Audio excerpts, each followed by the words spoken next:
The penultimate race of season 17. And tonight, the Highline Racing League heads down to Music City for 125 laps of racing, which will prove critical to the championship race. Welcome back to the Nashville SuperSpeedway, a track we haven't seen in more than a year now. And the Westlake Royal Building Products Premier Series has made its trip back to Lebanon, Tennessee.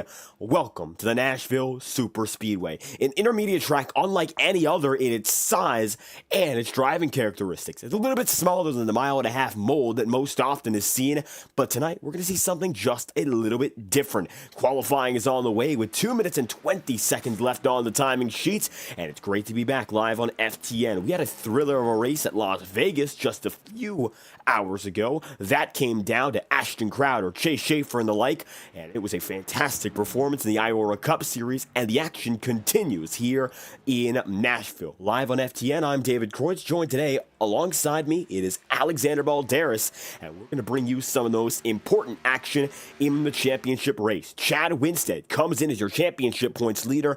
He's the driver at the top of the board with Casey Heschel in second in the championship standings, and it is then Scott Zellner in third. 3 drivers within 30 points as it stands, and 7 within 50. This is still an up for grabs championship, no doubt. And we're going to find out much more about it today as, of course, qualifying and to set the starting grid for tonight's race. Coming up on the top of the track is going to be Jimmy McKee working his way and making it through 17th. On that time by, he's going to improve and jump to 15th. Casey Heschel on the way right now, the one and only additional driver taking a lap. It looks like 21 drivers are going to be starting tonight's race. And all the way going back to Matt Muir and Dylan Body, Casey Heschel jumps up into 9th, and Jimmy McKee there in a 16th. Nashville's a track we have not yet seen these drivers take on with the Xfinity cars, so it's a completely different package, and that's going to allow for its own set of unique challenges. Alex, you're with us here and now, and it looks like it's time to get things going. Music City, it has its fair share of unique characteristics, and unlike any other, it comes down to this, and of course our season finale for the championship. Tonight's going to be huge, and the title battle hinges on this event. Absolutely, David. You know, with the points coming down to the line here in Music City, it's going to be a test of attrition for these guys as they come down to the end of the season, with Chad Winstead leading the points for Casey Heschel and Scott Zellner. This is going to be a tough battle for the championship. And now Nashville is a track where consistency is going to pay off more than anything. Being able to hit your marks over and over again is really what's going to help these guys get on through the race and really going to get them to victory lane. Well, it's time to figure out, of course, who's going to get to victory lane. Our main event is coming up in just a few moments, and qualifying has concluded. At the top of the board tonight, looks like Dylan Wedgwood is going to be the man who scores the pole position, and the 98 jumps up top, and he got himself there all the way at the top of the board indeed, and drivers now are heading on to your starting grid to get things going. You see, Dylan Poteet also going to be on the front row here, so Alex, let's get familiar with who we've got to work with. It's going to be a field of 21 tonight, and it's Dylan Wedgwood at the top of the board with the pole position. He sits on the inside line with Dylan Poteet then in second. Third spot of the order is then going to go to Alan Cunman, and it's going to be Ryan Potter in fourth. And round out the top 5, you look immediately thereafter, it's going to be Scott Wheeler. Adam Bozzi, who still finds himself in the championship fight, he is there. He's starting tonight in 6th, 7th of the overall points, and Tyler Hampton is going to be in 5th. Of course, that number is going to be number 4 for him. He's 7th. Terry Brooks is then in 8th. To round out the top 10, your top 2 drivers in the championship race. Casey Heschel is going to be starting tonight in 9th, and he's 1 spot ahead of his championship rival. 13 points up on the jump. It's Chad Winstead, and number 60 at the top of the board in the overall point standings. Alex, today he qualifies in 10th. And then you got Scott Zellner right in the mix as well. All these championship guys next to each other is going to prove to be probably, I would imagine, aggressive start for all 3, as they want to make up as much spots as possible. Then Scott Zellner followed by J.R. Houston. And then it's going to be Kenny Brooks and Jacob Hamm rounding out to 14th. Kendall Kerr and Corey Blevins join us as well. And then it's going to be the rest of the field, followed by Matthew Rodriguez, Jimmy McKee, Colton Gardner, Matt Murk, Casey Heschel, Andrew Barker and Dylan J. Body is going to round out our field here in Music City. Qualifying grid already on your screen tonight, and everyone going to be lined up for what's going to be a thrilling race. Alex, you've been, of course, very, very prominent in your support of Chad Winstead's fight all throughout the year. He's at the top of the championship standings for a good reason. Drivers getting on their way out of pit road right now, and you see front runners and company making it. Dylan Wedgwood, he's got a chance for what could be his first ever victory in the Premier Series, but I'm sure right now the drivers up in front, their focus, it's the championship. Winstead and Heschel in particular, a very interesting case. Winstead, he's coming to his own as of late. I'll tell you this much, definitely his best full season. Putting it together has been a really important part, and for him, done just that. Now, of course, when it comes to Casey Heschel, maybe a little more silent in the second half, was the clear best driver for the first half of the season, maybe alongside Tyler Hampton, but he stepped back just a bit, and now is the chance to pull it together with a good race today, and Scott Zellner, defending champion, could he go for the two-peat here? A lot of questions in mind as we've made it to the final portion of the season, and of course, the battle for the win is due to unfold. It's Caleb Morrissey, the final driver who won here. He's not here tonight. We're going to see a new winner at this facility. See something perhaps bubble over for our championship contenders? It's going to be tough to say here, David, but with a lot of the stuff going on here in Nashville, there's a lot of things riding on this race. Chad Winstead's point lead could be all demolished if he comes out with an unsuccessful day. To be in order to keep in charge of that points lead and keep at the front of the field, he needs to make sure that he locks in a good finish. As for the rest of his championship contenders, they need to stay as close as possible to have any chance to close the gap on Winstead. It's time to figure out whether or not anyone can close that gap, of course. And when we look up in front, a few other drivers we want to mention. Ryan Potter, DJ Stagner, he won in the Truck Series this week, and we got to mention him again. He's had a lot of faith in this 99 operation in regards to their ability to win. And much as DJ Stagner said, it just comes down to the circumstances for this 99 crew. I've not been able to put together that full race just yet, but if you've seen them race together, Stagner and Potter, they're often on very similar levels of pace. The DJ gets us number 99 machine going to be holding on to Stagner's memory as he's not here with us tonight.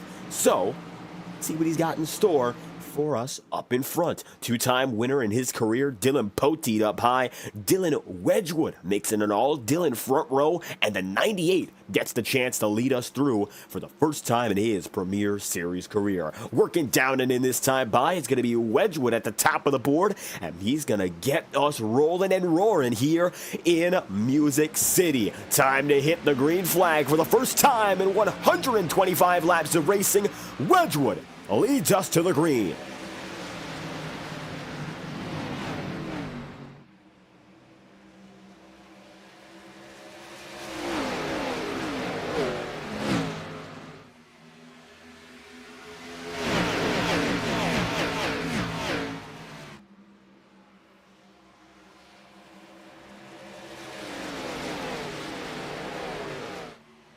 It's going to be aggression early here for Kunman as Wedgwood leads that first lap back.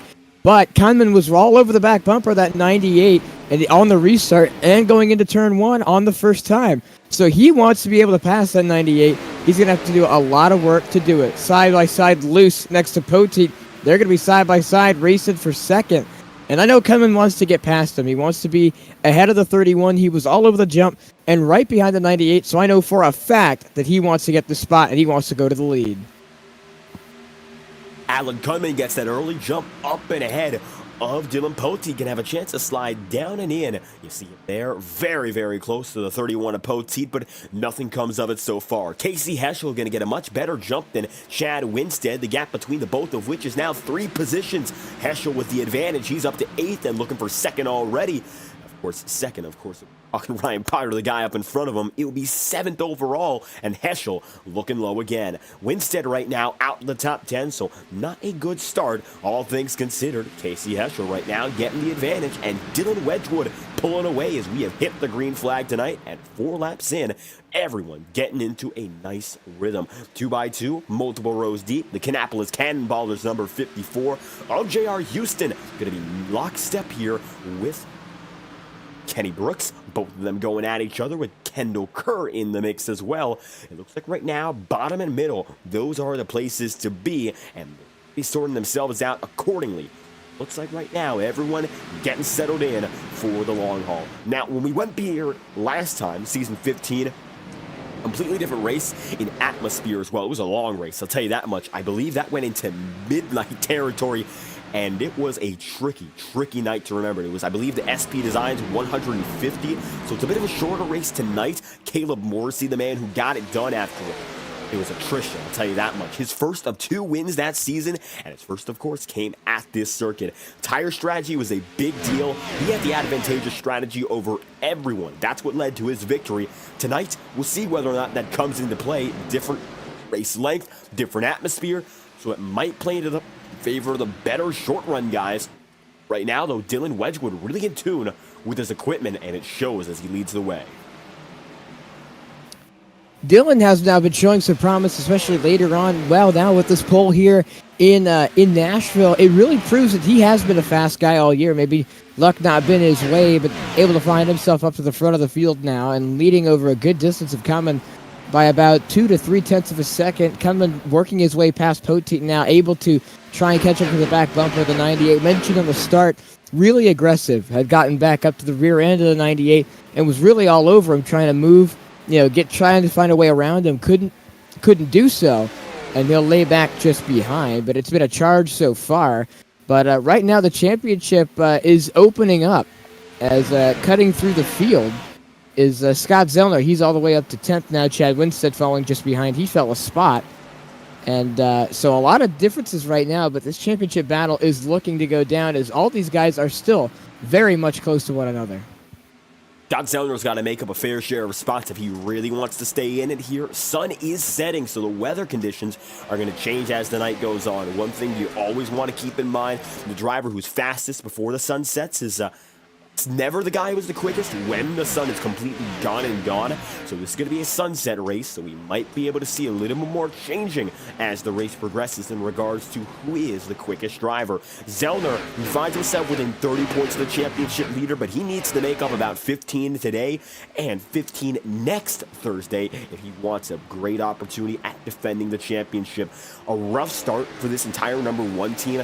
Not what we were expecting out of our dominant champion of last season, but he's turned it around, turning a new leaf, getting podium finishes, and as a result, Zellner in a much better spot. By the numbers, not the most dominant driver by any means. Now, coming into the day, he finds himself with 4 top 5 finishes and a victory. However, that's going to be matching Casey Heschel's tally and a little bit less than Chad Winstead. Winstead with 6 top 5s on the season. That looks to be the most of which for any driver in this series. So, I'll tell you this much, Zellner, great second half turnaround. He's gotten into victory lane. He knows where he wants to be. As a result, now he's just got to execute and lock himself in for what is left. Gonna be tight.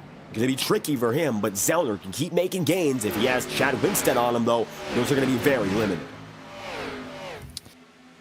And I'll tell you what, David, I mentioned earlier here in the broadcast that consistency is one of the greatest things any driver can have, but especially here in Nashville SuperSpeedway. Being able to wrap that yellow line lap after lap after lap is going to be the key moment if you want to come away in victory lane from this race. Now, Alan Cummins looking away around Wedgwood now as he's going to go to the outside bobble. When he got to his right rear, he's still loose, and he'll lose those 2/10 that he gained.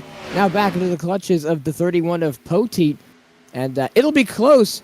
But like I said, that consistency is going to play into effect right now.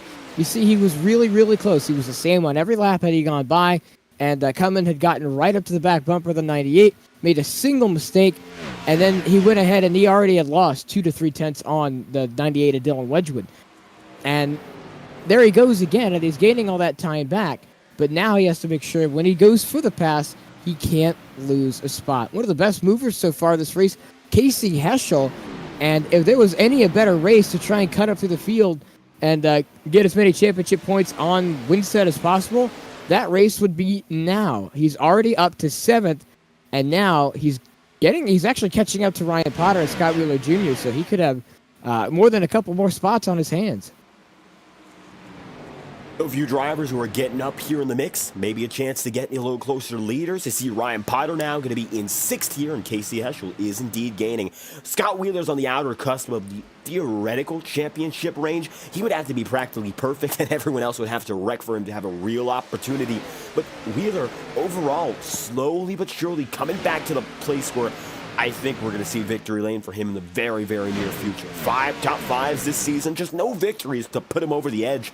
And Wheeler, the dominant driver we remember from seasons 13 and 14, I think we're starting to see more of that in the future as Alan Cunman opts to take the lead. And Cunman now going to be side by side, working down to the bottom. Your season 15 champion here, going to take it down to the inside and take that lead quickly.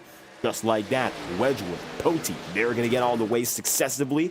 And now, coming across the stripe again, the fight for second is on, and this time Dylan Wedgwood in jeopardy, perhaps falling outside the podium if Tyler Hampton puts a little bit more pressure on him. Poteet sliding up to the inside of the 88 of Cunman. They're going to be side by side going down the back straightaway, able to use that apron to help gain a couple more times on the 88 down the front stretch. And now he'll have that lower lane and able to get more of a dive into the corner than Cunman. But Cunman will have the top and higher, faster speed exit on that top side lane. They're going to be neck and neck going to the line. Poteet going to cut the apron. Not much apron to cut, and it won't gain him much time. But it'll keep him in the fight with the 88. Hampton now trying to pass the 98 as well. In the mix, Scott Wheeler Jr. Poteet going to slide up, get right up to the door of the 88, and he will clear Cunman back to the lead. So Alan Cunman up to the top, and it looks like Tyler Hampton is indeed going to fight to get in that podium here. He's working down and in, and the Valvoline machine up to third potentially. We'll see if he can stick it. He's just about there. Hasn't quite made it for long. Now, at the line, it looks like Tyler Hampton going to have that edge to keep third, and Scott Wheeler coming up soon. Track conditions are still changing, and I would like to keep that in mind for the first 50-plus laps.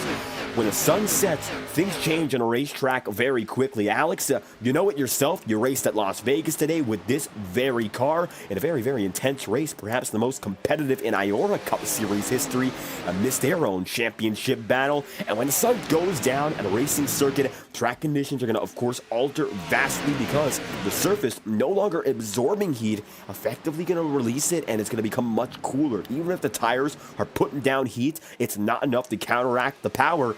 The sun, if you want to put it that way, that's basically the way these drivers have to look at it. It's going to get cooler, you're going to have a little bit more grip, now you're going to have to keep on adjusting, and as such, you're going to see some drivers who weren't quick early making their moves up. Dylan Wedgwood already falling down to 4th here, Alex.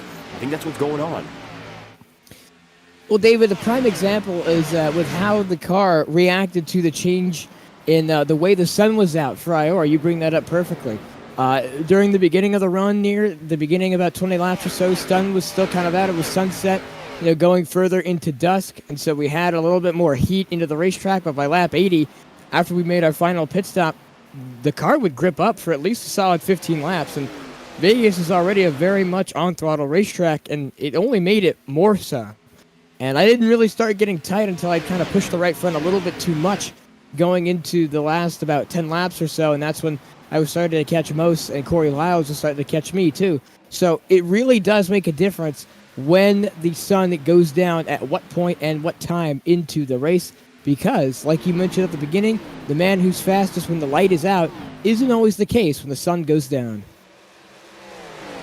But we might have to keep our eyes peeled for some drivers who maybe are taking a step back. Scott Zellner right now is going to be intent and getting hustled by Terry Brooks. It's the battle for 9th right now, and maybe Zellner going to have a chance to hold on. But you see there, Chad Winstead not going to do him any favors. All the while, Casey Heschel up in 7th, and he might be able to make it up into 6th.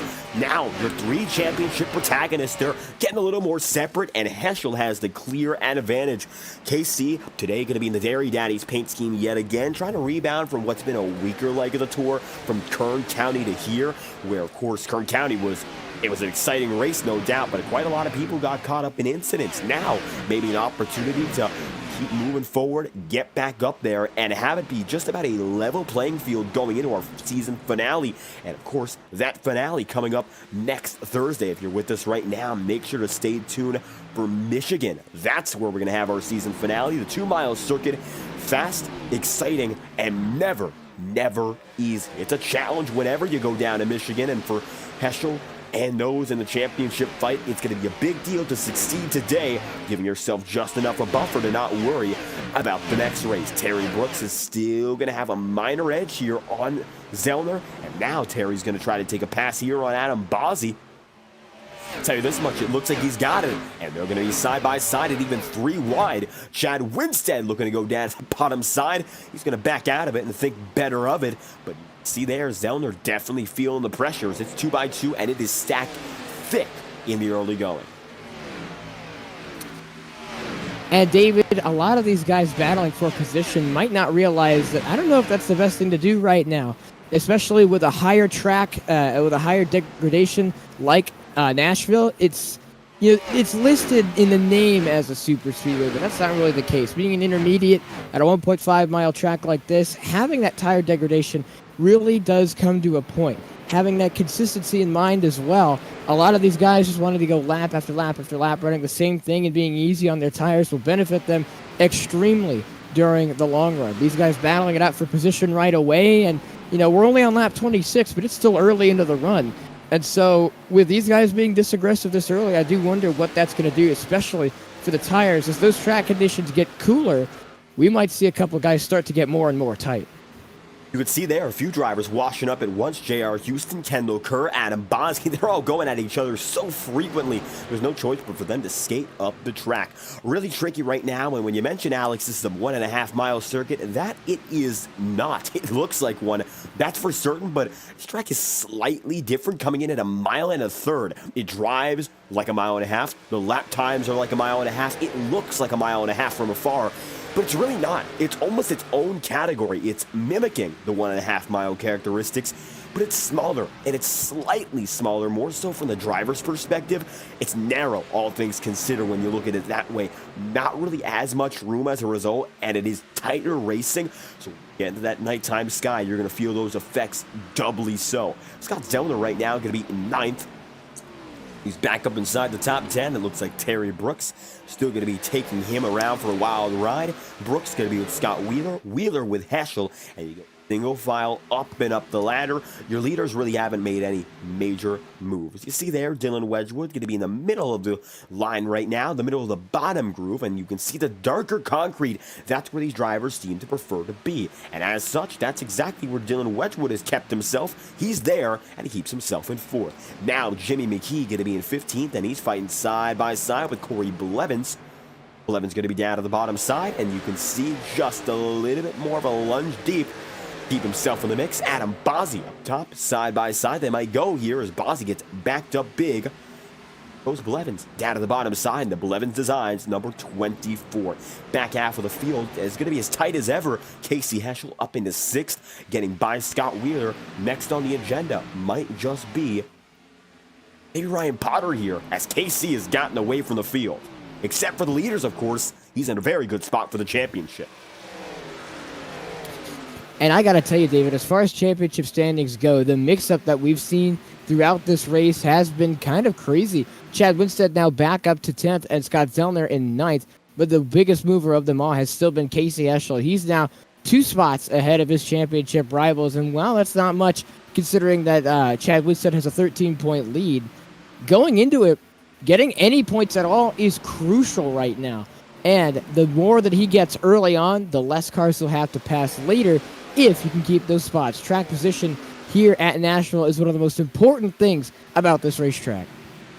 And right now, looks like it's going to be Heschel looking for a little bit more of it, but all the while, we got a battle for the lead going on here. Alan Kunman, side by side with Tyler Hampton. Let's take the focus back to the most important part of the racing circuit. It's the front of the field. Hampton up top, Alan Kunman right down low. They'll stay side by side. Adam Bozzi going to come down to pit road. No trouble for him. Back up to the front of the field here. Hampton decides to run that middle groove, and you can see here, now it's going to be Alan Kunman keeping himself on the bottom side, but Hampton's got momentum. And more he's using it up at the top of the track. Maybe now we're going to see a little bit more of that number 5 as they go back and forth, jostling for position. Nice run out of 4 for Hampton, and he will be clear for the race lead. Tyler Hampton up to the top of the board. Alex, do you remember what happened last time these two were racing each other up in front?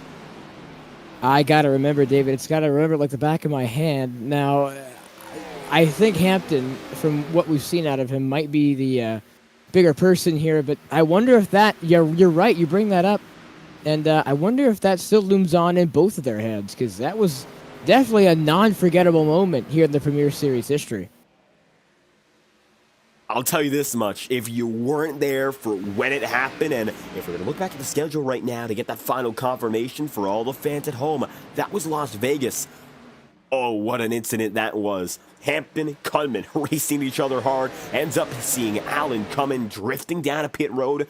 4 laps to go, they come together again, and we'll leave it at that.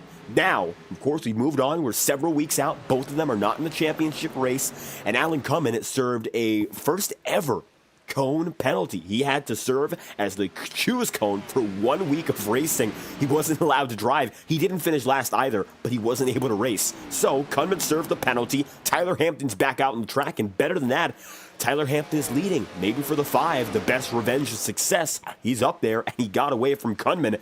Dylan Poteet going to be 3rd, and Dylan Wedgwood 4th. It's a different composition up in front.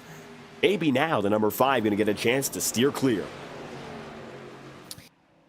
And hopefully so, because the domination we saw out of him in Vegas is one to remember, and he was oh so close to getting that victory there in the Nevada desert, but now he'll go to the Music City here in Nashville, and hopefully after all the laps that he has been out front so far, he continues to lead the field.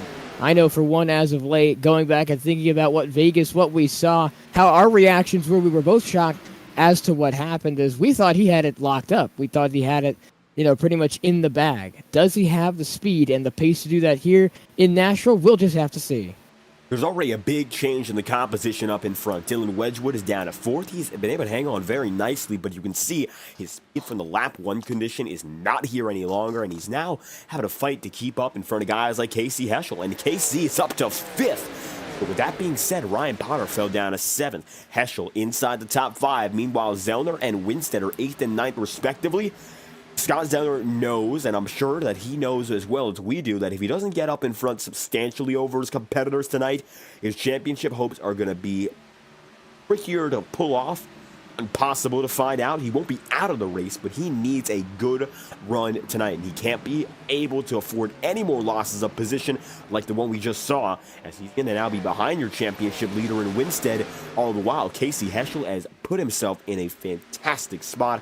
He's there in 5th, now up to 4th as a matter of fact, and it looks like Alan Cunman is off the track for a brief moment. He was blinking. So still Heschel in 5th. All the while, it looks like he could still gain 4th with Dylan Wedgwood just ahead of him. And number 98 machine just outside the podium, keeping things tight. And, it's close. Wedgwood had been on pole, and, he's been in the top 4 this whole race, which honestly a really great run for that 98 machine. That's exactly what we need. That's exactly what they needed, as it hasn't been all that good of a run for them coming close to the end here of the Premier Series season. So it's a good rebound to come back in the last and have a strong showing. But Casey Heschel on his charge up through the field to gain as many spots and points as he can on championship contenders Scott Zellner and Chad Winstead has been remarkable. His drive up to the field now finds himself 4th after the pass on the 98. Chad Winstead and Scott Zellner are 8th and 9th respectively. And a bit of a tight battle here with Scott Wheeler going at it alongside Dylan Wedgwood and the lap machine of Jacob Hamm. Right now, Matthew Rodriguez, Jacob Hamm, and Adam Bozzi are all lappers. Bozzi decided to come down to pit road early, and 40 laps in out of 125. The 2-stop strategy could happen. However, I think all eyes are going to be potentially set on the 1-stopper here, which would be about a lap 62 pit stop and then go the rest of the way. Not going to be certainly guaranteed, at least for now. Matt Muir going to be side by side with Corey Blevins in the back of the field. It takes a little bit of fuel saving to get to that perfect 1-stop scenario. However, we've gotten to lap 41, and with the exception of some back markers today and Adam Bozzi making the call early, nobody else has decided to do things different. Adam, confident the safe strategy will get him places more than the risky strategy up in front of us, but otherwise, everyone has decided to stay out here. I think we might see more drivers stay out until about the 50s, in which our pit cycle will really come into full force. Well, speaking of that, David, I was just talking to Scott Zellner down on the racetrack, and he says that he can make it almost to about halfway, but he thinks a lot of people are going to start to undercut it there as they want to try and get that tire advantage going on fast, because the beginning of the race, off of a caution, it's hard not to be aggressive. You have all these cars in front of you that you think you can pass right away, and you have an opportunity to pass them right away. So it's hard not to be aggressive. It's hard not to go hard on your tires immediately. But after green flag pit stops, you know what pace you need to go to make it to the end of the race and be good on your tires. You know what it takes to get to the end. So I was just talking to Scott, and he says that he thinks a lot of people are going to come down from 55 to maybe to 60, maybe want to split it in half or so. But he thinks that the pit window is going to be from about 53 to maybe 58 to 62. So we could hit halfway. That's basically the answer there. It's a possibility. Not going to be perfectly executable for everyone, but it could be done. And as a result, right now, Scott Zellner finds himself plowing the throttle in ninth as it stands. Looking at the telemetry into 3 and 4, going to apply the brake, press it on into the entry of 3, then a little bit of a blip in the middle of 3 to put the power back down in turn 4. Coming down to a speed of about 125 miles an hour. Not the quickest track overall, however, mimicking those properties of an intermediate, so it is familiar despite all of its differences. Here's Jimmy McKee, and you see that number 48 with Terry Brooks. They're now going to be running 13th and 12th respectively, with the Mattoon High School number 13 spot being held just behind Brooks. Now looking down and in, there's the pass potentially being made up in front of the field. Not much going on. The mid-pack really going to be dicey as J.R. Houston gets loose and keeps himself straight. That could have been something, but he doesn't get into Scott Zellner. And Zellner, who is still in ninth here, he's fallen back. Scott Wheeler, he has, of course, gotten away with Casey Heschel. Winstead is in eighth. Casey Heschel is in fourth. So it's a stark contrast up in the front of the field relative to everyone else here. Heschel has been the man to beat. 13 points back coming in. He might have a chance to come up 13 over by the time it's said and done. And I got to tell you, David, this is exactly what Casey Heschel wants to see if he wants any chance to put up a fight to the 60 of Chad Winstead. Chad Winstead now up to 8th. Scott Zellner's, actually, he's fallen back a couple spots. Compared to Chad Winstead, they were right back to each other. Scott Zellner's back in 10th now. But on the move is Chad Winstead as he gains a spot on Ryan Potter. They're going to do a bit of battling now. But that 60 machine is up, and he is on his way. As right now, he's starting to cut up through the field. So we have a really, really close championship battle on our hands. Maybe a little bit more going to come of it from Chad Winstead, SF Techie on YT, and Cool Dog 101st. Thank you for stopping by. Great to have you here live on FTM. It's getting excited, and of course, hope to have a lot more coming. Winstead, he's right now in 7th. Good point to mention. He's gaining. Scott Zellner going to be right behind Kendall Kerr, and it's the most exciting portion of the season, the final 2 races. And then, of course, we move on to Season 18 in due time. The excitement level for these drivers, I'm not quite sure if they're at their all-time highs, though. I think for some of these guys, they're just focused on the racing. Lap in, lap out. 49 laps in, and it's been a good opening stint. You see Corey Blevins right there to the bottom side. He'll lock it down low. Matt Muir right up top. And it looks like now Muir going to lose a little bit as Colton Gardner keeps himself in 17th. Gardner back on what's overall been a part-time campaign, quiet but respectable. That's the way it's gone for the number 40. And the Jiffy Lube Ford Mustang is going to go down and in. Good to see Gardner. We've seen him intermittently from season 14 and 15 onward.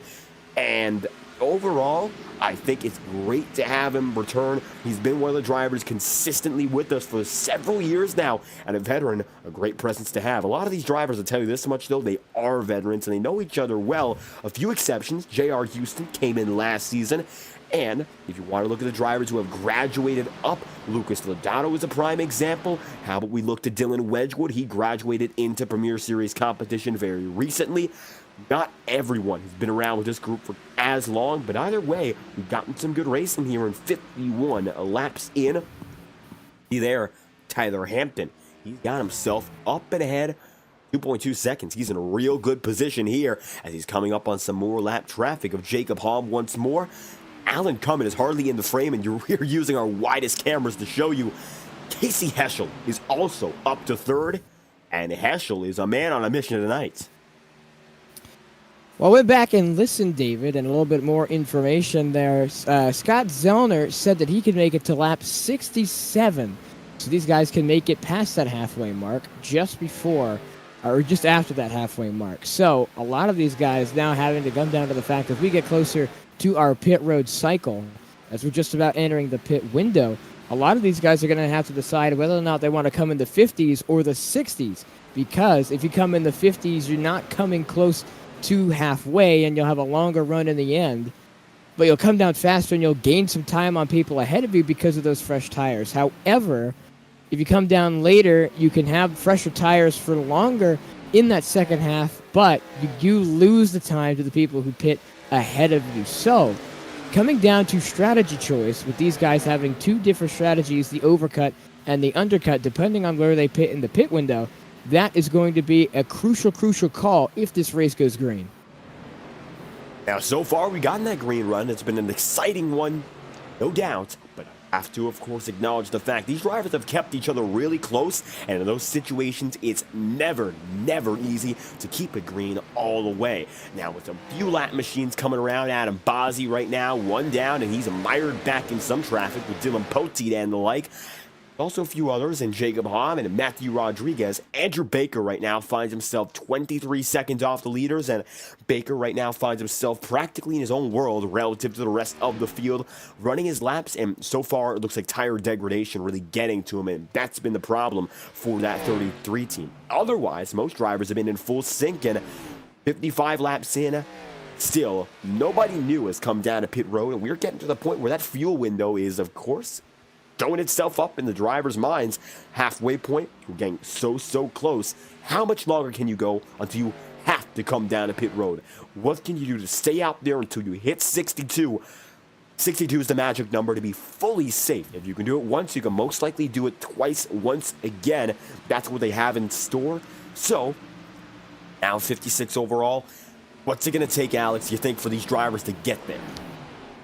Well, with Scott telling me that he can make it to 67 on this first portion of the run, that tells me that even if they don't go extremely or strictly to halfway and split the race into two parts, they can make it to the end because they have more than halfway to get to on one tank of complete gas. So, that being said, we could see some guys start to come in here, I'm going to say about lap 58 or so, before we truly hit the 60s, because if they're going to undercut it, you don't really want to undercut it by a lot.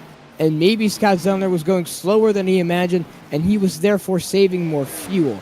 So if I'm really thinking about it, about the max undercut I think I would do is maybe about 5 laps till my tank is empty, which means about 62, you're right, on the dot is when these guys are going to start, I believe, to come down pit road. Now, that's just what I think. I could be wrong, but I think they're going to come down starting around lap 60. I think there's no reason to go any shorter. I would think that's exactly what these drivers want, and they're getting a good fuel mileage, which is, of course, critical. I think everyone right now just focusing on making the halfway marker and going from there. That's the magic number, 62. In a 125-lap race, you want to make it that far, and you should be good to go. Now it's going to be J.R. Houston racing right against Ryan Potter. Potter, top 10 night for him, one of his best we've seen this season, and good to see this performance out of the number 99 team. Ryan Potter finding himself in good standing, and even though he's had some troubles previously, tonight it looks like he's carrying the banner for DJ Stagner. So, Nashville SuperSpeedway and Swamp Motorsports, they have a pretty good relationship together. DJ Stagner in the Integrity Ignite Series was part of a thrilling finish. If we talk about DJ, who was on the car tonight in Namesake, he was there with 2 laps to go. Green-white checkered finish. It was at Nashville SuperSpeedway. Foggy conditions, visibility was low, and there were still more than 35 cars left on the racing circuit. He started in about 7th. Now, with 2 laps to green, that's where he was. In the top 5 by the white flag lap, and it came down to him and Blake Gordon. DJ, newer rubber, had the advantage. Going into turn 3, he sent it deep. Blake Gordon ended up all the way high in the wall and destroyed by the end of it. DJ Stagner came home with a victory at this very circuit, so I'm certain he passed down that know-how. It was with the exact same car and track combination, different conditions, but it looks like that might have helped out for Ryan Potter because he's running very well, and maybe his teammates' previous experience all that's gotten him there. Good to see Ryan Potter in a very, very nice running position. 8th, with Kendall Kerr coming up there 9th. The Blacktop boys are 9th and 10th.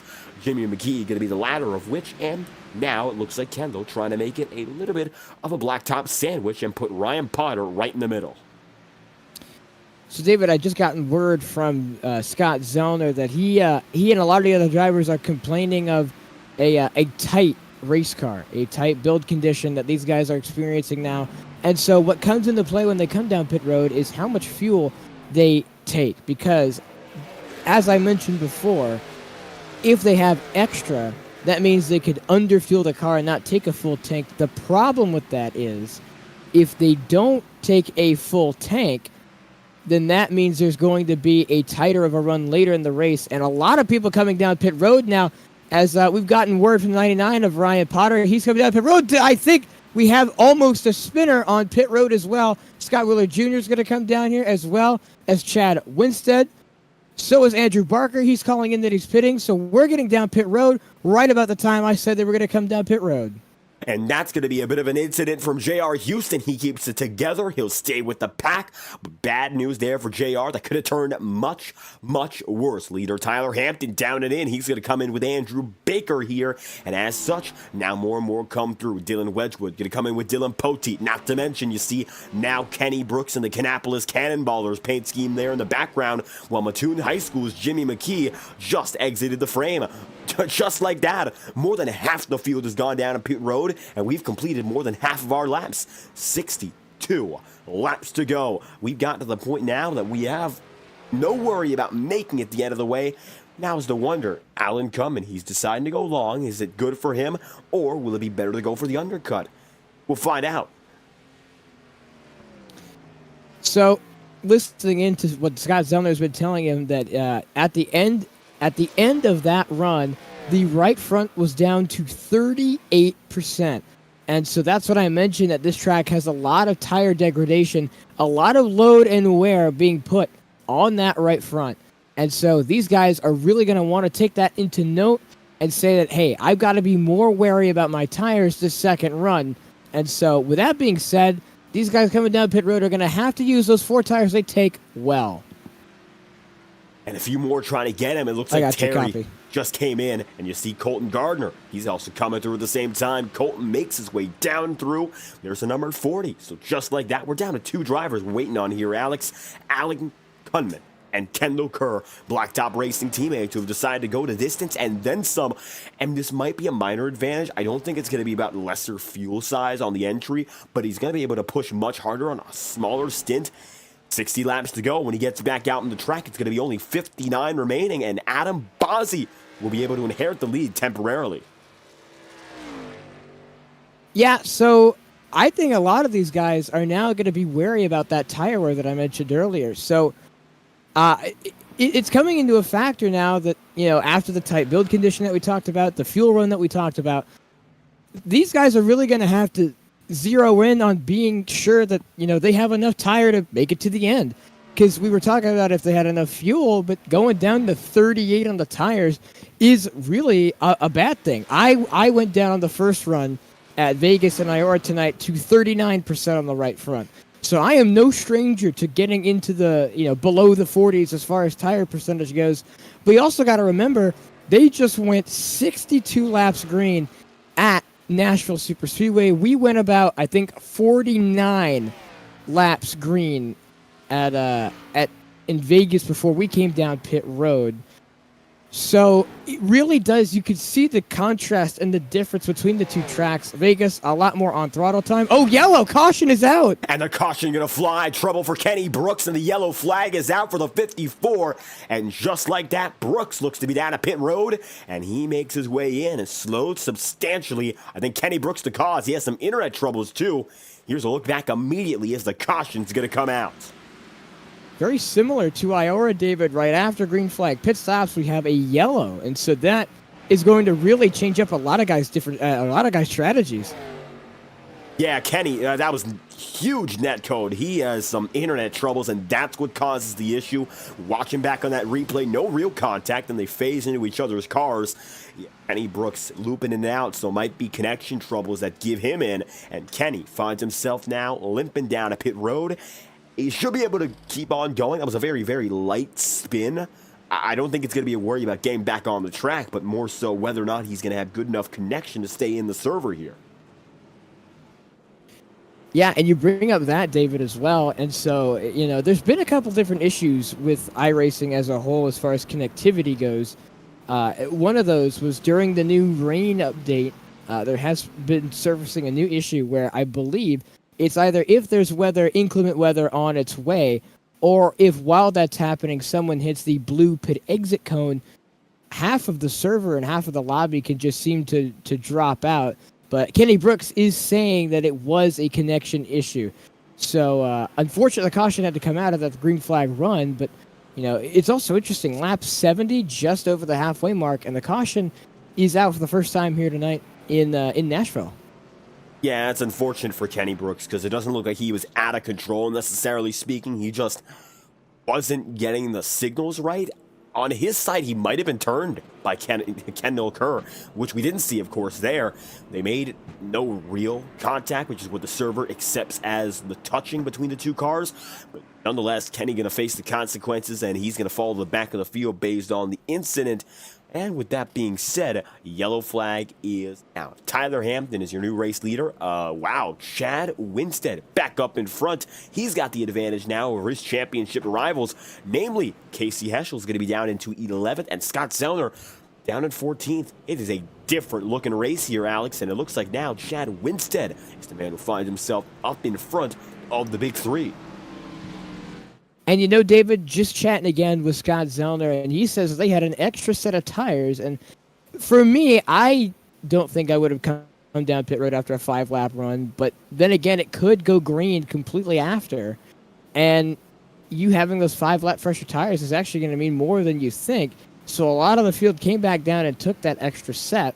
And so now it comes into the question of, now that a good chunk of the guys are on fresh tires, what does that mean as far as restart aggression is going to go? I'm sure a lot of these guys are going to want to make up spots, and after the first restart, they learned how important track position was. You can move around and you can make passes, but if you don't have to, that's what's going to save your tires the best. So with these guys taking that extra set and, thinking ahead further into the race, it really starts to come into people's minds that, maybe I don't have to be as aggressive. I'll just let the race come into my hands instead of me going after it.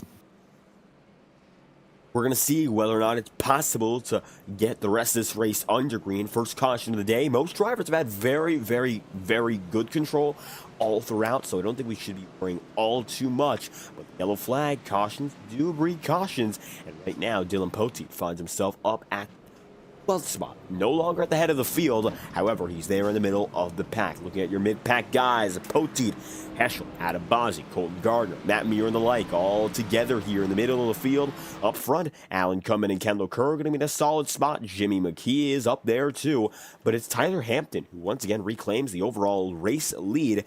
Chad Winstead makes a huge jump up to second here, and that's all he needed. So I think if he wants to get that championship lead extended, it has been flipped. It's all in his favor now. He should be able to pick up a few spots if he can keep himself here for the remaining 50-plus laps, which is easier said than done. So we'll see whether or not he can do it in the first place. Well, we saw how difficult it was for a lot of these drivers during that first run. So taking a note that they went 62 laps green, and now they have 12 to 13 less laps on this run. It still comes down to it that these guys are going to have to be, depending on one another. I think they realized how much that tire wear really affected them in that first run. So maybe be more manageable about how much I slide the right front, how much I slide the right rear, and managing those, tire temperatures especially. You don't want to get the right rear too aggravated because then you can't get on the gas and get as good as an exit as the guy in front of you. You can't really set up the corner how you want to. So a lot of these guys are going to be wary about how their car ran that first time around, especially going into this restart.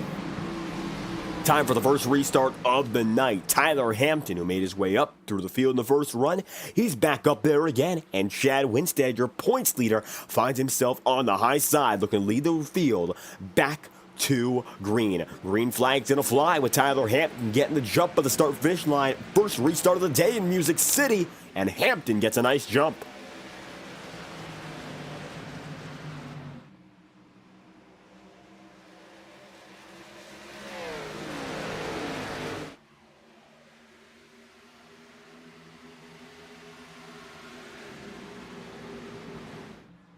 Tyler Hampton up and away. He finds himself now just about 4/10 of a second out on your points leader, Chad Winstead. Jimmy McKee going to be now inside the podium, and a completely different look up in front for a few of these drivers, maybe a little bit more the same. Dylan Wedgwood back in fourth, and Ryan Potter back in sixth. The big shuffle really came down to your drivers like Case Heschel and Scott Zellner. Zellner now back up into 12th, but he's got a ways to go here, and looking at 3 wide. Oh, Ryan Potter's going to be turned, and Alan Cumming involved. Now we're going to have trouble. Is it a yellow flag? It looks like it will not be, but Ryan Potter gets turned, and yes, caution is out. Have a caution now. Adam Bozzi! Adam Bozzi's going to get sent down to the inside of the racetrack. He will drift down to the grass and will not, comes to a stop right before pit road. Oh, we have double trouble there. Kicked off with Alan Cumming and Ryan Potter. Here's a better look at what happened. And it looks like as soon as we saw Potter, he fell out of the frame. Reason being, well, figure out why here. 99 lifting up the track. And it looks like Cumming going to go down and in 3 wide and contact. That takes Potter. And he goes for a wild ride down low. No major incident for him. And once again, Ryan Potter seems like he always finds trouble, no matter if it's his cause or not. And then you see Adam Bozzi. He ends up sliding down low and in. He actually looks to be off the track entirely. And it looks like, while no major damage from our view, he is off of the circuit and maybe done for the night. We'll see whether or not he chooses to return. Yeah, it was really strange because Adam Bozzi called out the caution, pulled it down to the grass, towed, and has now disconnected. So that is a little interesting. I'll see if I can get word on what's been happening. Well, we'll try to get communication with Adam Bozzi, but you're right about that much. He didn't have major damage. We'll figure this one out for certain. Up the track he goes, slams the wall, comes down and in, no other contact with anyone else, and he is going to lock that one up, and he is going to call it a night. So Bozzi back off the circuit. He's going to be the first retiree of the day, matter of fact. And look up on the track right now. Tyler Hampton going to be your race leader. 76 laps in, and your second caution now in the air. Well, David, it's a bit of a simple explanation. Adam Bozzi didn't wait till the straightaway to throw the yellow, wrecked himself, towed, and has disconnected from the race.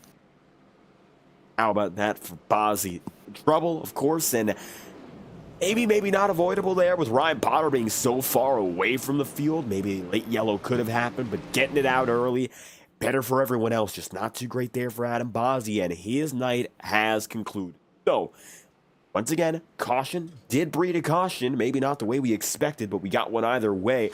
And it is now Tyler Hampton, the overall race leader again.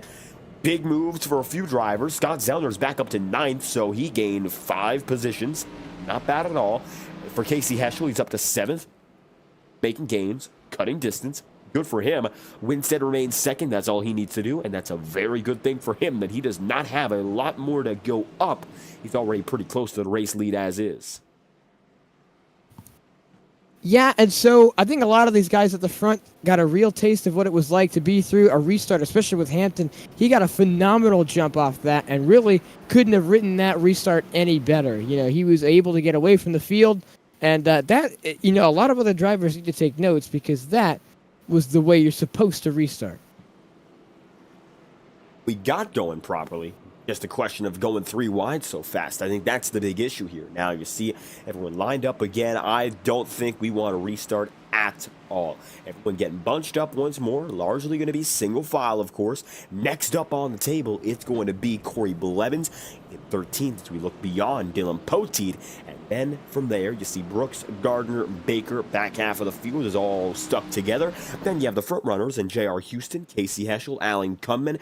And then you go up and up and up to Kendall Kerr, Dylan Wedgwood, Jimmy McKee, Chad Winstead, and Tyler Hampton. At the line, the choice is for the number 5 to go down low, and for Chad Winstead, he is going to go down to the bottom. No more. He'll go up top. He chooses to stay high, and Dylan Wedgwood opts to follow. Jimmy McKee down low himself. It looks like Chevy's going to be down to the bottom. Ford's up top, and no Toyota up in front. You'd have to look a little bit further back, all the way down to J.R. Houston for that information, as he's all the way down there, and not too far, but front row dominated by a Ford and Chevy here, 2 rows deep, same pattern, and Tyler Hampton with another chance to lead the field here with 48 laps to go. Well, I got a bit more clarification, David, and in Highline, at the Premier Series especially, if there is a 2-car incident that is not called by iRacing, they will try and throw the yellow. So it appears Adam Bozzi did not wait until he was on the straightaway to throw the yellow, and then found himself in the incident as well. And so when he did that, he towed. But that's about as much of the clarification that I understood. Well, with that being said, we'll be going again, and Adam Bozzi going to be the driver who unfortunately is going to lose out the absolute most. Tyler Hampton, he's up there. Chad Winstead going to be second, and Dylan Wedgwood there in third. Let's get back at it once more. It's going to be the driver, the number 5, Winstead, getting going on the high side. But Hampton, man, what a restart. He's back up in front again. And I got to tell you, David, once again, that's just absolutely to perfection. I was telling you how that first restart people need to mimic him. I got to say, they got to start taking notes. Hampton has had the best restarts when he is leading and has been able to, it's proven. Every time he's been in the lead, he already has a half a second, now to almost 7/10 of a second lead over Jimmy McKee and Chad Winstead as they battle for second. That was the weapon he introduced last season in his debut victory in the Homestead Miami Speedway, and he is still capable of doing just that. Chad Winstead now fighting for second here with the Blacktop boys getting tight.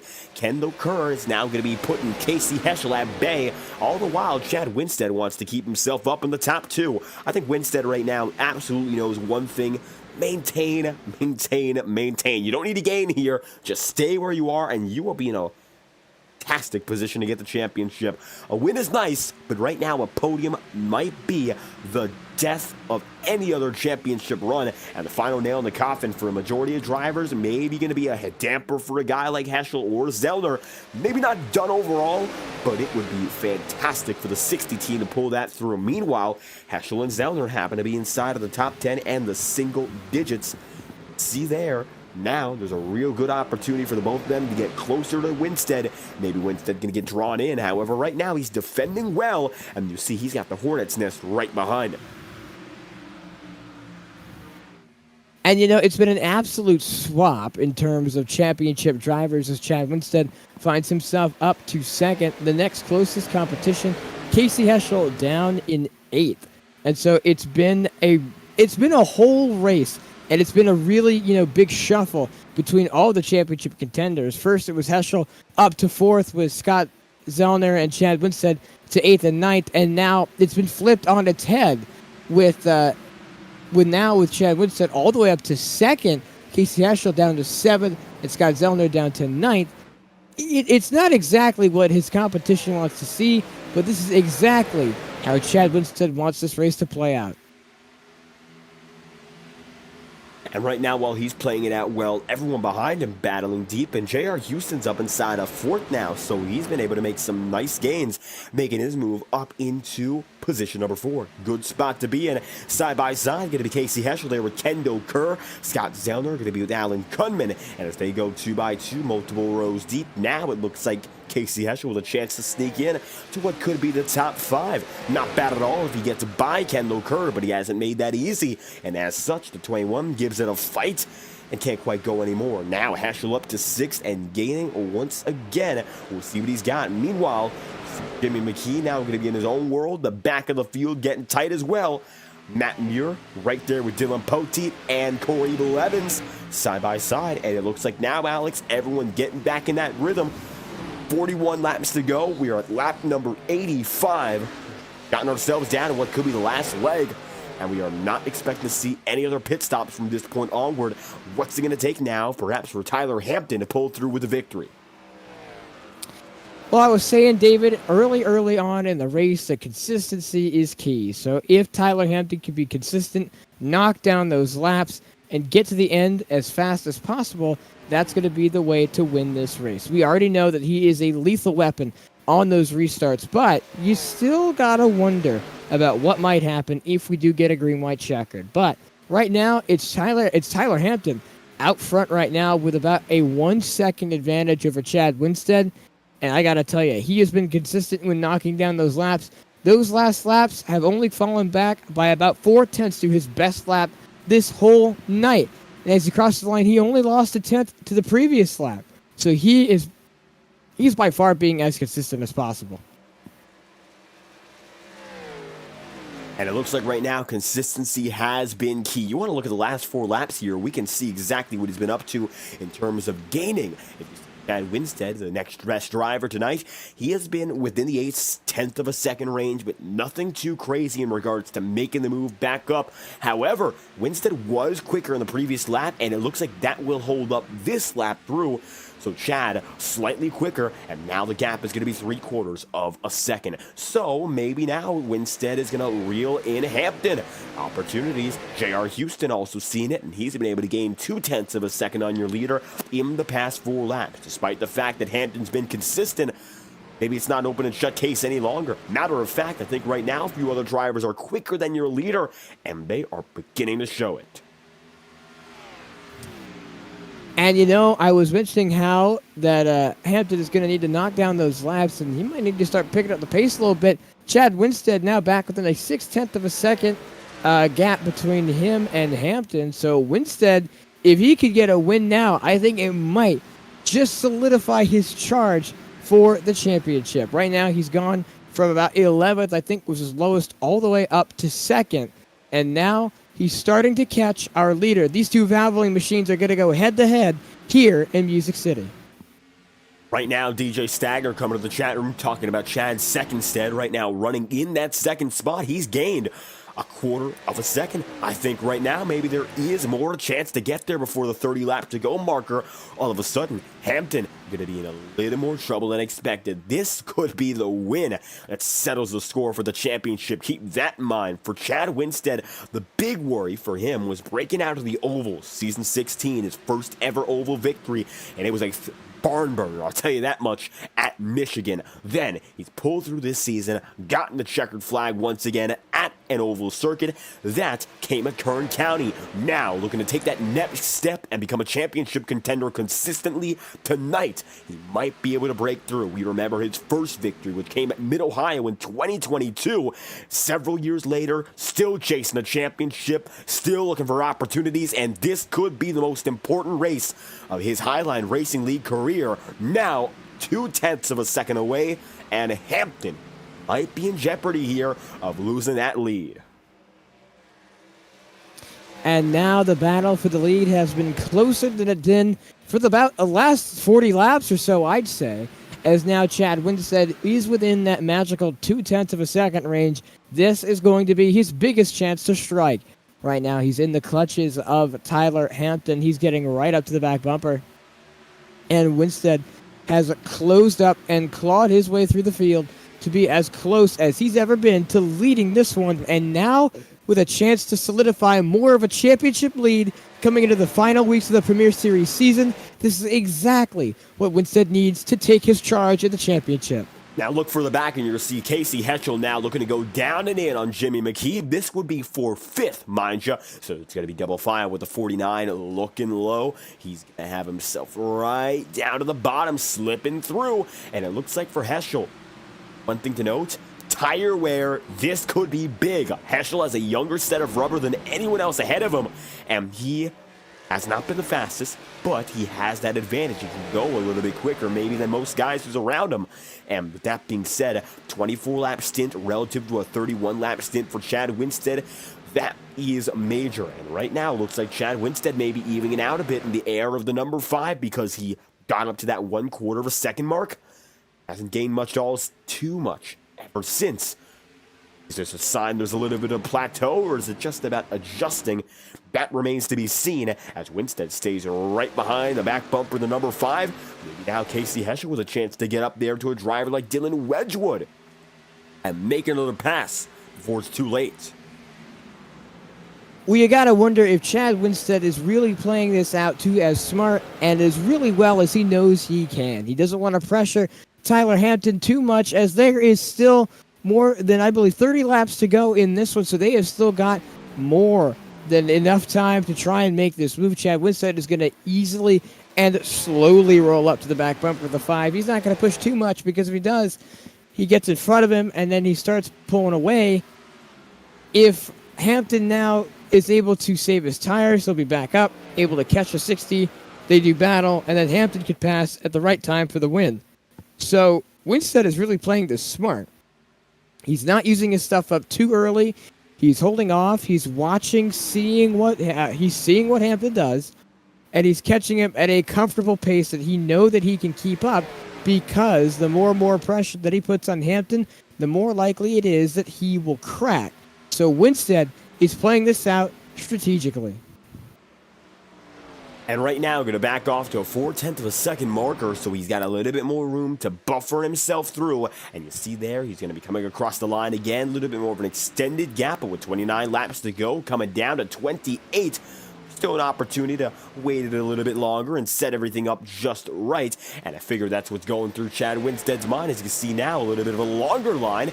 And Scott Zellner trying to get by with, of course, Jimmy McKee right there in front of him, Dylan Poteet behind, and even Kendall Kerr right there in the mix. Now, a little bit further back, Ryan Potter's gotten back into 13th, and he's fighting with Kenny Brooks here.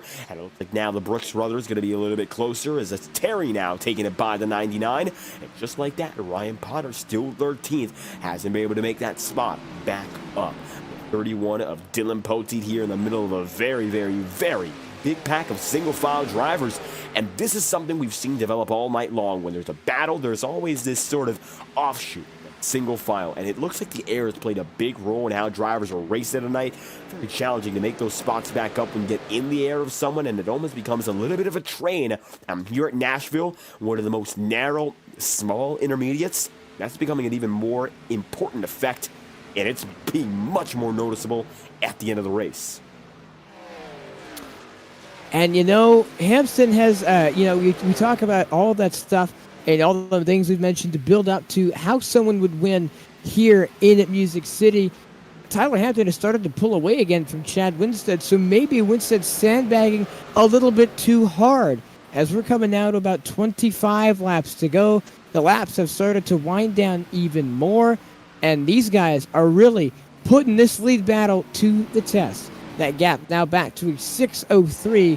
So could Chad Winstead be falling back on purpose, or do you think he used his tires too early in a charge to get to the lead, and now he's paying the price? Well, I think right now for Chad Winstead, really not much left in the tank unless he's going to surprise us. But right now for Terry Brooks, trouble for the number 23, and you're going to watch what just caused it, as Brooks right now is going to fall back at 18th. Here's the FTN instant replay. Up top with Ryan Potter, you see that number 23 going right high, then swapping down low, and when he gets there with Ryan Potter, it looks like he's going to come up the track, make contact with Ryan, and get shot down the track into the grass, and that's not going to cause a caution. Single car incident for the number 23. However, losing a lot of track position and fading back big. Bad news for the 23 machine, and just like that, it's now going to be 18th for Brooks. And it looks like everyone else going to keep on their way. Casey Heschel now within what could be a half a second of Dylan Wedgwood. He's in 5th. Chad Winstead is in 2nd. So if Winstead were to get this win, I would say that it would be just about the nail in the coffin. But right now, still being in a regular position as 2nd, it's a great run, no doubt. It's still going to be definitely better than most anyone else. But isn't that certifiable final final move that's necessary for the championship. Tell you this much, with 22 laps to go this time by, we are going to crank it up courtesy of our camera partners at TrackCams22.com. For the highest quality iRacing cameras on the market, visit TrackCams22.com for more information as we crank it up with 22 laps to go.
Join a race or host your own with players from across the globe. Race against the computer. Feel the thrill behind the wheel. Visit iRacing.com.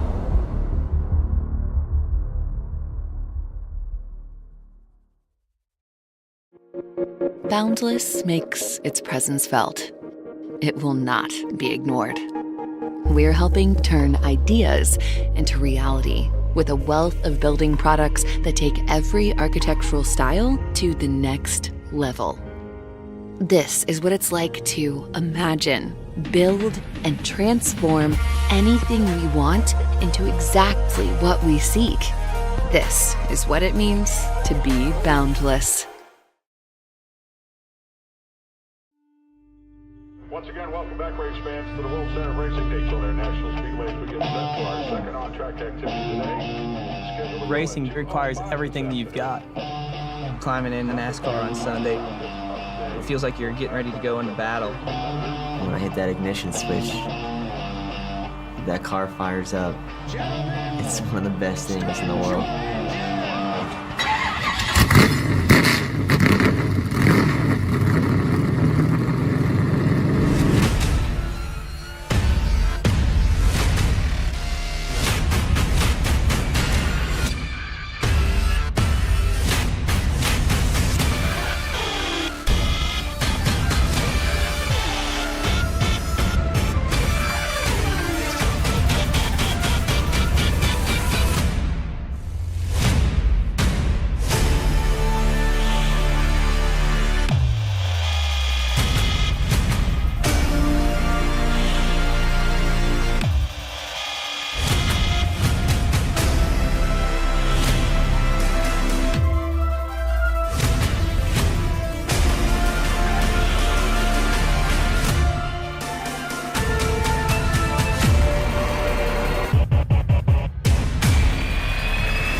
And right now, 9 laps remaining. We've come down to the home stretch here, live on FTN, and Tyler Hampton is the man of the night, getting through, finding himself as a race leader. Chad Winstead now going to be in second, and J.R. Houston is up into third. As it stands here, Alex, we're winding down in Nashville SuperSpeedway, and it looks like we've got drivers, one of each manufacturer on the podium. It's a very, very balanced night, if you want to put it that way, but overall, the trials and tribulations of our middle stage sort of come to a close, and now we're coming into the commas section with 8 laps remaining, and for Hampton, it's a big win to return back to the top step. Of course, I think in Vegas, he thought he had it there. Now for Chad Winstead, of course, this could be the most important race of his season, even if he doesn't do all too well next week in Michigan. Success here is a huge deal, and he flipped the race upside down.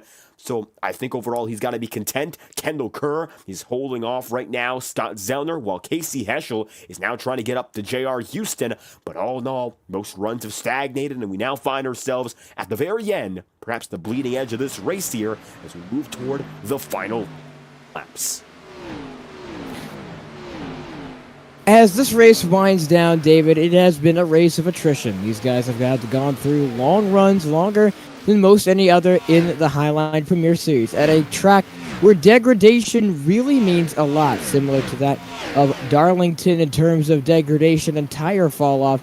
This has been a tough one on all of the drivers, and no tougher than one on Chad Winstead. He got up all the way to about 2 tenths behind Tyler Hampton and has progressively been falling back ever since. So now, with how much perfection that Tyler Hampton has done, he has gotten this close. He's done this all before. He did this at Vegas. Will he repeat, and will he come home in the victory lane is the greatest question of them all. Wow, Dylan Wedgwood almost made that a caution and a half. The 98 goes up sliding, and he's going to fall back in a 10th. It looked like he was going to come right back down onto the track.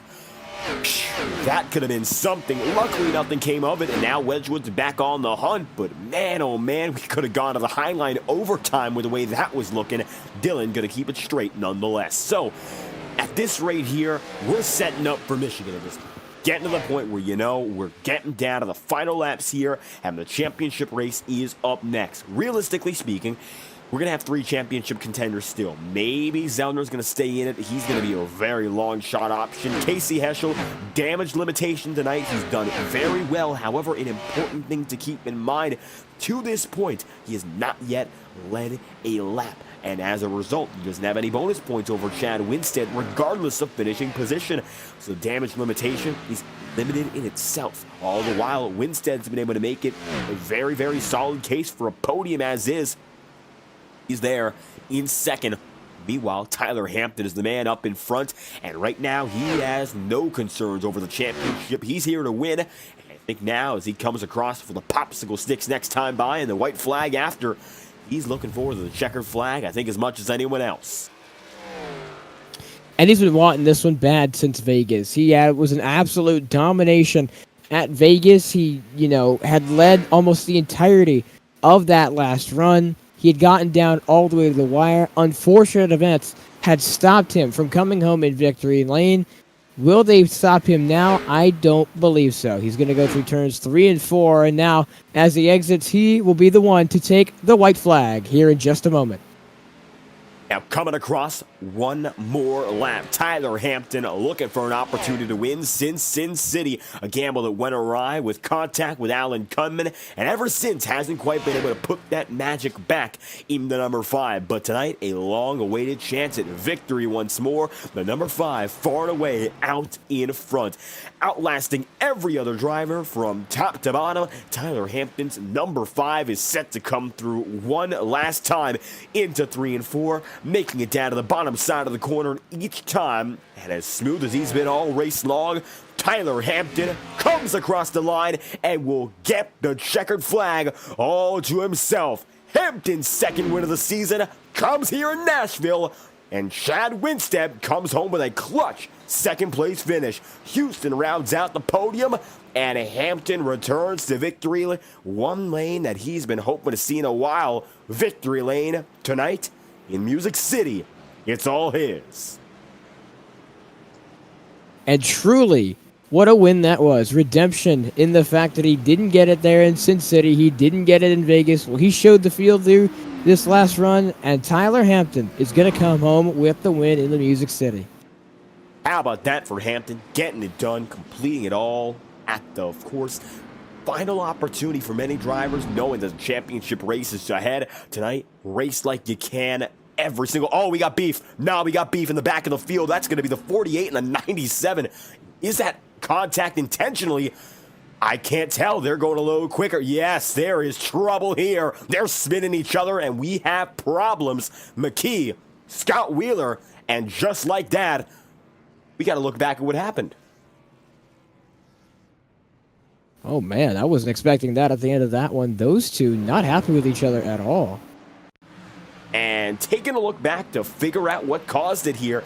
Scott Wheeler finishing 12th tonight, mind you, so we're going to take it all the way back and see maybe he got involved with something else previously. We can't seem to find a word as we look all the way back here, several laps deep. So with that being said, there is trouble between Wheeler and Jimmy McKee. Take a look back one more time, and you're going to see contact initiated after the race, and it got nasty. So with that being said, we're going to run through your race results and take a deeper look at the incident here. Here are your overall race results for tonight's event, Alex. We got some trouble. We might have to look further. Now, Tyler Hampton, your race winner, gets it done over championship leader Chad Winstead, and J.R. Houston comes through in third. Casey Heschel going to be fourth with Kendall Kerr rounding out the top five, and it's Scott Zellner sixth. Seventh place, it is Jimmy McKee. Corey Blevins comes home eighth, and it's ninth for Alan Cunman with Dylan Wedgwood in 10th. Following through the rest of the order, it's Dylan Potee who starts us off in 11th, then Scott Wheeler Jr., Ryan Potter there in 13th, Colton Gardner and Matt Murr following as well. Then it's Kenny Brooks. Terry Brooks follows with Andrew Baker and Jacob Hom. Matthew Rodriguez is the only one else as we get into the people who did not finish on the lead lap, and Adam Bozzi will be there to round out the people who did not finish. He winds up last. Yeah, these two are shuffling each other for about a half lap as we're looking at it again, beating and banging, and we saw this angle, so we'll take another. Zellner's going to shove him once, then start running right after him, and that's a safety hazard. They both come in. Wheeler's destroyed, and he ended up getting caught up in the mix as he was in 12th at the end of the race. He was nowhere near that for the majority of the night, and McKee gets out of it, not unscathed. The message has certainly been sent. You might be looking at some trouble for next week here. With that being said, we're going to focus on the positives for now and move on to the conclusion of tonight's event. And we're going to get a word with Tyler Hampton and the number 5 team right about now. Hampton going to be standing by. Your race winner did all he could and then some to win tonight, knowing it's been quite a while since we've seen a Tyler Hampton victory, maybe a little bit longer than anticipated, but tonight, the track here, it was his. And we're going to get a word now from the number 5 of Tyler Hampton. Tyler, I'm certain you might have expected a win or two from the last time you got one, but tonight the stars aligned and everything worked out just right for the number 5 crew, and you come home with the win here in Music City. How you feeling? Getting it done in the long haul, largely a dominant performance.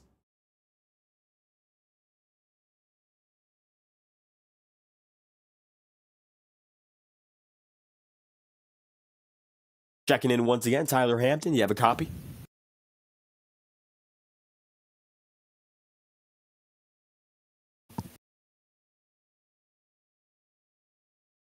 And one final check here, Tyler Hampton, you're in the FTN broadcast booth. You have a copy with us?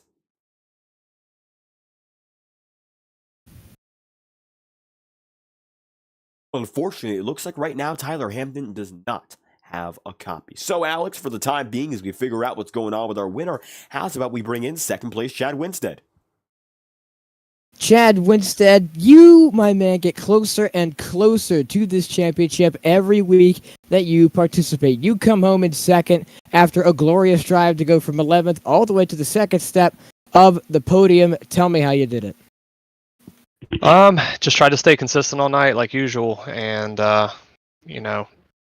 pit strategy played a little bit of a part there on that first green flag run. Was able to leapfrog a couple of cars that I couldn't get around on track, and overall, it was another good, solid, clean race. Can't be mad at it. I'm just all these second place finishes, it's kind of bittersweet because I want to get up there and get another win, and hopefully Michigan next week can give me that.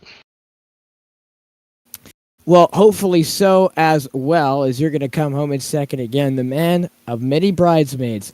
And, you may not be a win and it may not be as flashy, but those number of points that you keep racking up, especially for the championship, are going to add up and have added up. Your 13-point lead may actually be more, especially after this one. You beat both of your championship contenders. Yeah, that was one of my main goals. Is I wanted to get in front of KC there, and we were on a little bit different pit strategy, and was just able to stay ahead of them on that last run. So, hopefully, next week it can be the same. I guess, depending on what the points lead is now, 15 points or whatever it's going to be. Hopefully that's a nice cushion going into to Michigan. Michigan's a track that I love. I want to do well and get the win to close out the season, but I'll take another consistent run and bring home the championship. Well, take home the championship indeed. Things are going to be tight going into Michigan as well.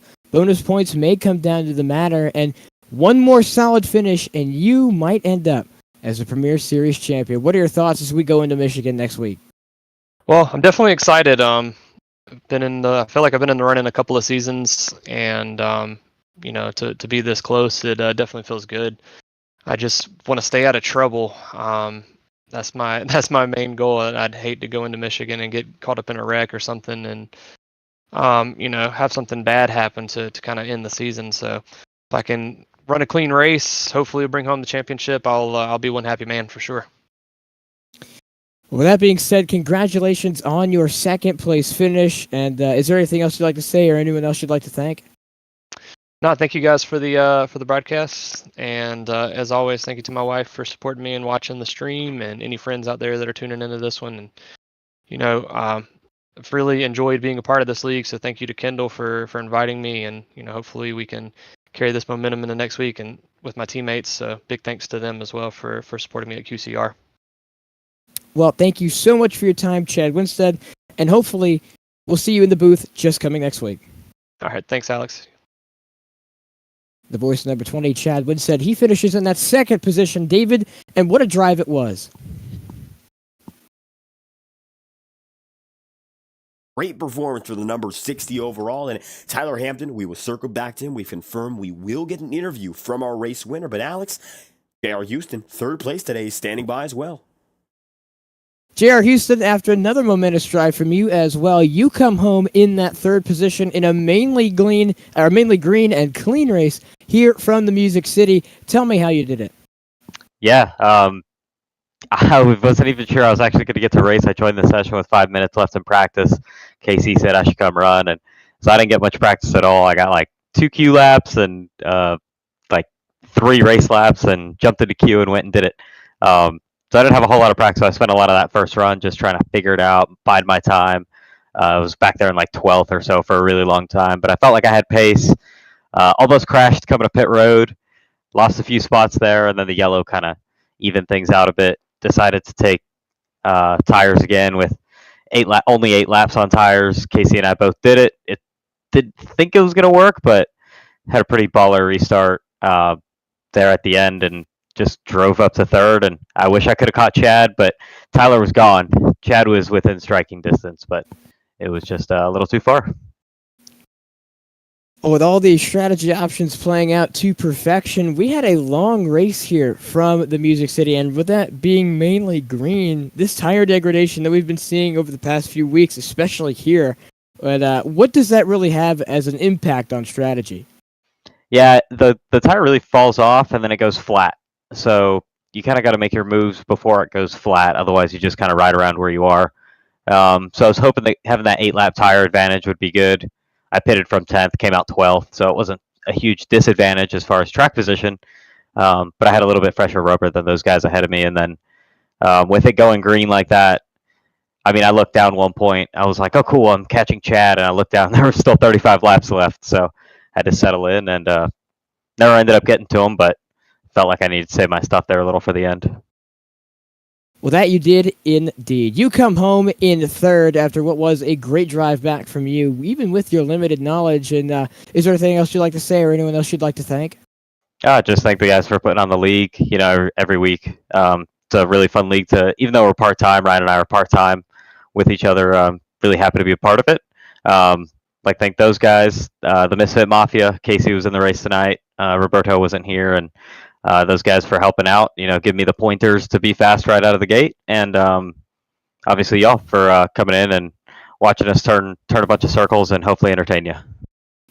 Well, thank you so much for all the kind words and compliments, and thank you so much for your time. Hope to see you back in the booth very, very soon. Yeah, thank y'all. See ya. The voice of number 20, he finishes in that third position. That is J.R. Houston, and what a drive it was from him. He was able to get back up, even with his limited knowledge, all the way back up to third.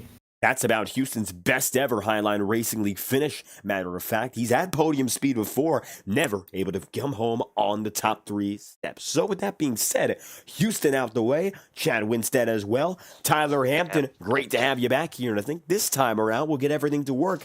Victory Lane, you found it tonight. What was it like out there? Because it seems like you had full control from just about start to finish.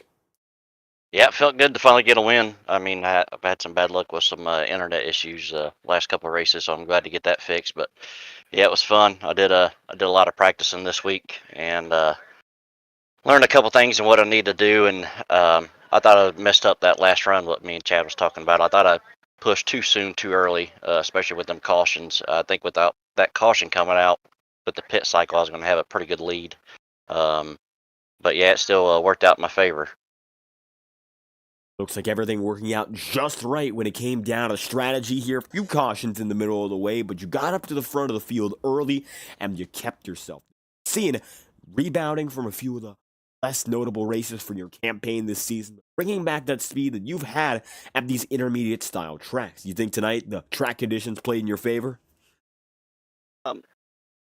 Not just that, but more or less, like I said, I've been having issues with my internet, and it's with running a VR, it's just been one problem after another. So that's really hurt me this year, the last couple of races. And I think once I got that fixed and was able just to be smooth all night and not push too hard, which has kind of been my issue somewhat this year. So like I said, it just kind of had a game plan and I stuck to it finally for once, and it paid off. Looks like sticking to the plan gets you exactly where you need to be tonight. Now, one thing in particular about this race, we noticed the caution, green flag pit cycle really reordered everyone. So when you came in after a little bit longer than the majority of the field, just a little bit of time waiting. Do you think that made all the difference in shuffling yourself back out in the right spot? Well, and I knew I didn't want to come in too late, just with the the cycle. Guys can gain a couple seconds on you if they pit a lap sooner. So once I heard everybody pitting, I knew I was going to pit that next lap just so I could stay, pretty close to them, and then see where the cards fell out. And then, yeah, with that caution came out, I thought Chad was going to have something for me. I thought I took off a little too soon because I was running quick laps, a little quicker than what I thought, and it just kind of he kind of got a little arrow tight there twice behind me, and I was just able to hold him off and keep running constant laps and being smooth about it, and just pulled away from him a little bit there at the end. Now, one more week of opportunity to maybe go for another victory. Your first full-on rookie campaign. A pair of victories so far to add to what you got last season. And overall, a very impressive first showcase here for the number 5 team. With Michigan up next on the table, you think you have anything left in the tank for the field? Feel very confident there. I really like that track. It's kind of similar to California, but then again, they're two totally different tracks. But I've always ran pretty well at Michigan, and I'm gonna do some testing here this week to get prepared for it. And I've got nothing to lose. I mean, I'm nowhere near in the points hunt, so we'll just go out there and let it all hang out and see what happens. And time to see what's left in the tank for season 17. Tyler Hampton, checkered flag tonight in Nashville. If you have any final shout-outs, let us know.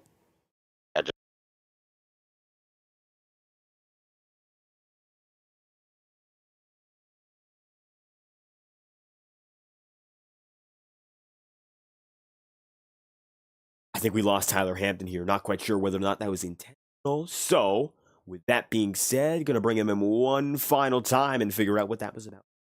Tyler Hampton, if you have a final shout-outs, make sure to let us know. Yeah, thank you guys for everything you guys do and calling the show. I like watching the races. Afterwards, you guys always do a badass job at what you guys do, and thanks to everybody that puts this on and everybody in here that races hard and races clean. That's fun, and we'll see everybody next week. There we have it. Tyler Hampton, the number 5 crew. Get it done here in Music City. Thank you once again for your time. Thank you, fellas. Now, with Tyler Hampton on the move here, Alex, we've concluded a hard-fought night of 125 racing laps. And the stage is set. At this rate, it is Chad Winstead, the championship favorite, but he's still got to fend off what's left of Casey Heschel and Scott Zellner, too. Home stretch here in Nashville. What's it going to take? You have any final thoughts before we, of course, move on to what's next here? Our final race of the season, perhaps the most important of them all? Well, David, there's a lot of things going down into championship night, is what is essentially it is. And so a lot of these guys are going to have to really think on what did I learn from this race and what do I need coming into the next one. So we're going to have a lot of drama and a lot of action going into next week as we round off what was a pretty, I think, really good showing here at Nashville. We saw the excitement, of course, the thrill of the back-and-forth racing, which was previously pictured, the drama, the action after the race, the strategy calls, and it comes to a head next Thursday. The Highline Racing League heading to its 17th season finale in the championship race. It is going to be exciting as ever. Check out Michigan next Thursday live on FTN, and we're going to host it all from beginning to finish. Tonight, I've been David Croix, joined alongside Alexander Balderas, and it was great to have you by our side all throughout the racing. If you enjoyed tonight's coverage, make sure to leave a like on the stream and subscribe to the channel. Your support is always greatly appreciated. You've been watching exclusive coverage from the virtual Nashville SuperSpeedway, and this is a presentation of the Highline Racing League Westlake Royal Building Products Premier Series. Thank you all for watching our exclusive coverage tonight from the virtual Nashville SuperSpeedway, and we hope you have a fantastic night.